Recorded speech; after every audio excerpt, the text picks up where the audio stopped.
The fire crackles in the darkness, shadows twisting across ancient cave walls. Imagine a world where gods walked among mortals, where oceans swallowed entire cities, and beasts of legend prowled the earth. For centuries, we've dismissed these as myths, stories spun to entertain or to warn. But what if some of them weren't just stories? What if buried beneath the exaggerations and symbolism were fragments of truth, evidence that our ancestors were trying to tell us something real? From global floods to fire-breathing creatures, from forgotten cities to inexplicable artifacts, history is littered with myths that turned out to be shockingly true. Tonight, we'll journey into that blurred space between legend and reality, where the unbelievable becomes undeniable. And it all begins with the myth of a city lost beneath the waves. The rain never stopped. That's how many of these stories begin, with skies that darkened for days, with oceans that rose and swallowed the earth. From the cradle of Mesopotamia, we hear of Utnapishtim in the Epic of Gilgamesh, a man chosen by the gods to build a great boat and preserve life. Travel east to India, and the legend shifts but feels eerily familiar. Manu, warned by a mysterious fish, constructs a vessel that carries him through a world-destroying flood. Thousands of miles away, the Maya told of a deluge that wiped out the wooden people, while in Greece, Deucalion and Pyrrha survived a storm unleashed by Zeus by floating in a chest until the waters receded. How is it that cultures, separated by oceans and centuries, all tell nearly the same story? Did every society simply invent the same tale out of fear of water and storms? Or were these scattered fragments of a collective memory, echoes of something humanity endured together? Even indigenous tribes in North America recount strikingly similar narratives. The Ojibwe speak of a flood that covered the world, leaving only a few survivors clinging to a raft. The Hopi tell of great waters cleansing the earth to begin anew. Scholars have long debated, are these coincidences born from imagination, or could they be distorted records of actual ancient cataclysms? When we stitch these myths together, they begin to look less like fantasy and more like a hauntingly familiar chorus, different voices singing the same tragic song. And the further we dig, the more we realize, geology and archaeology might have something to say about these myths too. Because beneath the stories lies evidence of real floods, devastating enough to scar humanity's memory forever. Legends alone are easy to dismiss, but when science starts to echo the same story, the line between myth and memory begins to blur. Geologists have uncovered startling clues that suggest our ancestors weren't merely weaving tales, they were recording trauma. Roughly 7,600 years ago, the Black Sea Basin experienced a catastrophic event. As glaciers melted and sea levels rose, the Mediterranean burst through the Bosporus Strait, flooding vast regions of farmland in a matter of weeks. Imagine entire communities swallowed, their homes lost beneath the waves. Could this be the Great Flood remembered by Sumerians, Greeks, and beyond? In North America, evidence points to another cataclysm, the Missoula floods, massive torrents unleashed when glacial dams broke during the Ice Age. Water swept across the land with the force of 1,000 rivers, carving canyons and leaving scars that remain today. For survivors, how else could such devastation be explained but through divine punishment or cosmic wrath? Even more compelling is the discovery of ancient shoreline markers, fossil beaches, far above current sea levels, proving that sudden, violent shifts in water once reshaped human landscapes. In fact, scientists estimate that around 12,000 years ago, as the last ice age ended, meltwater pulses caused sea levels to rise by dozens of meters in short spans of time. Entire coastal settlements would have vanished, leaving only memories preserved in myth. Archaeologists, too, have unearthed ruins deep beneath the seas. Stone walls off the coast of India's Gulf of Combat and submerged structures near Japan's Yonaguni. While debates rage over their origins, they serve as haunting reminders that civilizations once thrived where waves now roll. So when every culture tells of a flood that cleansed the earth, maybe it wasn't imagination, maybe it was remembrance. And if floods reshaped not only landscapes but the very psyche of humanity, what does that say about the myths that followed? When you strip away the gods, the warnings, and the poetic exaggerations, something fascinating remains: human memory. Myths are not just entertainment, they are vessels, carrying the echoes of real events across thousands of years. Psychologists call this cultural memory. Communities that endured disasters wove their trauma into stories, passing them down not as scientific reports, but as cautionary tales, vivid enough to survive generations. A flood that destroyed one valley became the flood that covered the world. Survivors who clung to boats became chosen heroes guided by divine hands. Over time, fact blurred into legend, but the core, the memory of catastrophe, remained. Think of it this way. Myths are humanity's early hard drives, storing experiences too massive to forget. When storytellers gathered by fires retelling how the waters once rose, they weren't just spinning fiction. They were encoding survival lessons: respect the sea, fear the sky, build when the signs appear again. And that's why flood myths feel so universal. They are less about the literal world ending and more about a world ending, the world of a tribe, a city, a people. To those who lived through it, that destruction was absolute, and in their minds, it could only be explained by cosmic forces. This intertwining of memory and myth is what makes ancient legends so haunting. They are neither fully true nor fully false, but a mysterious fusion of both. And if the story of floods, once dismissed as fantasy, carries so much truth beneath its waves, what about the other myths we've laughed off? Could lost cities or monsters of legend also hide fragments of reality? That's where our journey turns next, into the ruins of worlds once thought imaginary, and into the shadows of creatures that might have inspired dragons and sea serpents alike. For centuries, the city of Troy was nothing more than a myth. Ancient poets sang of it, of heroes, gods, and a war sparked by love and betrayal.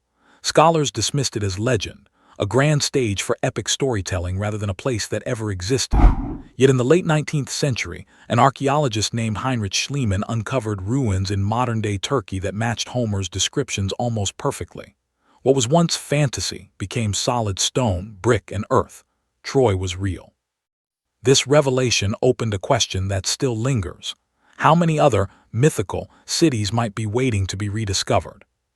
Take Atlantis, Plato's fabled island swallowed by the sea. For centuries, it's been written off as allegory, a metaphor for human arrogance. But scattered across the globe, from the sunken temples of Yonaguni in Japan to mysterious ruins submerged off India's Gulf of Combat, whispers of real drowned cities persist. Are these echoes of Atlantis, or separate civilizations swallowed by the rising seas of the Ice Age? Even in the jungles of Cambodia and Central America, myths of lost kingdoms guided explorers to real discoveries. Angkor, once forgotten beneath roots and vines, emerged as one of the most astonishing cities of human history. The same was true for the White City of Honduras, long spoken of in native legend, until LiDAR technology revealed sprawling ruins hidden beneath the rainforest canopy. The pattern is undeniable. Time and again, myths mocked as fantasy have collapsed into reality under the weight of archaeological evidence. What seemed like stories told to inspire wonder often turn out to be distorted accounts of real places, real people, and real tragedies. So when we hear tales of golden cities beneath the waves or kingdoms swallowed by the earth, perhaps we shouldn't laugh too quickly. Because myths of lost cities are just the beginning.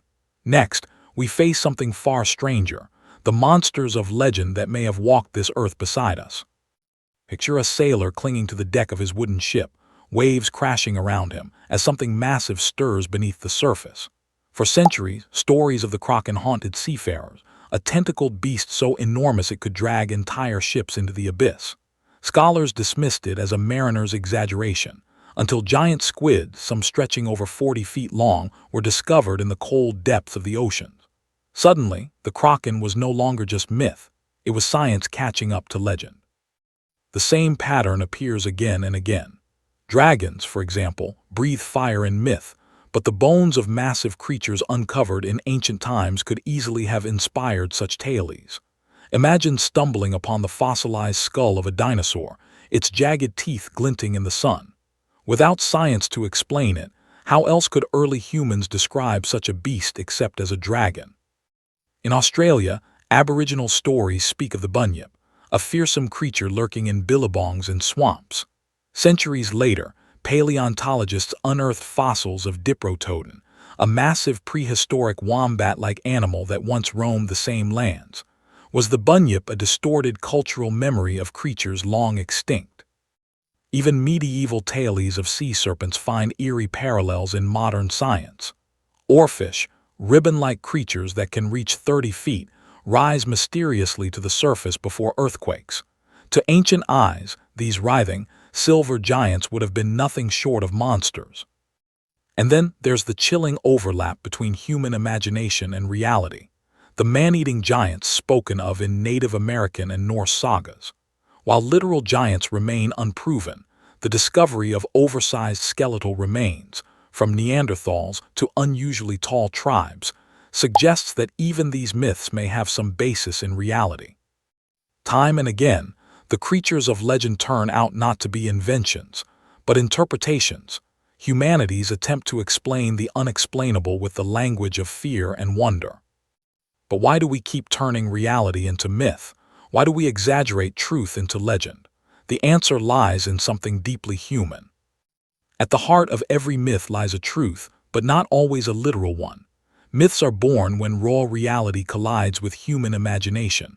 Our ancestors didn't have textbooks, satellites, or microscopes. They had stories. Stories were their science, their history, their warning signs carved into memory. When ancient people stumbled upon fossils of massive bones, they didn't see extinct species. They saw dragons, giants, and monsters. When storms swallowed coasts and cities vanished, they didn't speak of tectonic shifts or rising seas. They spoke of gods punishing mankind. Myth was how they made sense of chaos. But myth wasn't only about explanation. It was about survival. Legends carried lessons. Don't anger the sea, beware the deep forest, respect the storms. Wrapped in wonder and fear, these stories became powerful enough to endure for millennia. They weren't just tales, they were instructions for living. And yet myth also reflects something profoundly human, our hunger for meaning. We don't want the world to be random, we want it to be part of a larger story. So we turn ruins into cautionary tales, beasts into symbols of fear and courage, and disasters into divine justice. Myths transform pain into purpose. That's why even today they resonate. Atlantis whispers of pride and downfall. Dragons embody chaos and power. Floods remind us of fragility and renewal. Beneath the fantasy lies a mirror, showing us truths about ourselves. So when we look back at myths that turned out to be true, floods, cities, creatures, we realize something remarkable. Myths are not lies. They are humanity's earliest form of memory, knowledge, and meaning. And if so many myths already carry truth, then perhaps the line between legend and history is thinner than we think. The question is, which myth will be proven next? For thousands of years, myths have been dismissed as the wild imaginations of our ancestors, stories to entertain, to frighten, to teach. But as we've seen, many of these tales hide fragments of reality, floods that scarred entire civilizations, cities thought fictional, revealed stone by stone, monsters of the deep and bones of giants, misunderstood but never entirely imagined. The truth is clear. Myths are not the opposite of history. They are history, remembered in a different language, the language of awe, fear, and survival. They remind us that our ancestors were not primitive dreamers, but storytellers preserving truths in the only way they could. And sometimes, those truths are more real than we ever dared believe. Think about it. If the flood myths, the lost cities, the Kraken, and dragons all carried sparks of reality, what other legends might still be waiting to prove themselves? Could today's dismissed stories about forgotten civilizations, strange creatures, or unexplained phenomena one day stand as fact? Perhaps myths are less about the past and more about us, about our need to find meaning, our hunger for survival, our deep desire to connect with forces larger than ourselves. In that way, every myth is both history and prophecy. So the next time you hear a legend that sounds too strange to be true, ask yourself, what if it is? If you enjoyed this journey into the blurred space between myth and reality, make sure to subscribe to Forgotten Fire. Together, we'll uncover more hidden truths, more lost stories, and more mysteries that challenge the way we see the past. Because sometimes, the most unbelievable stories are the ones that turn out to be real.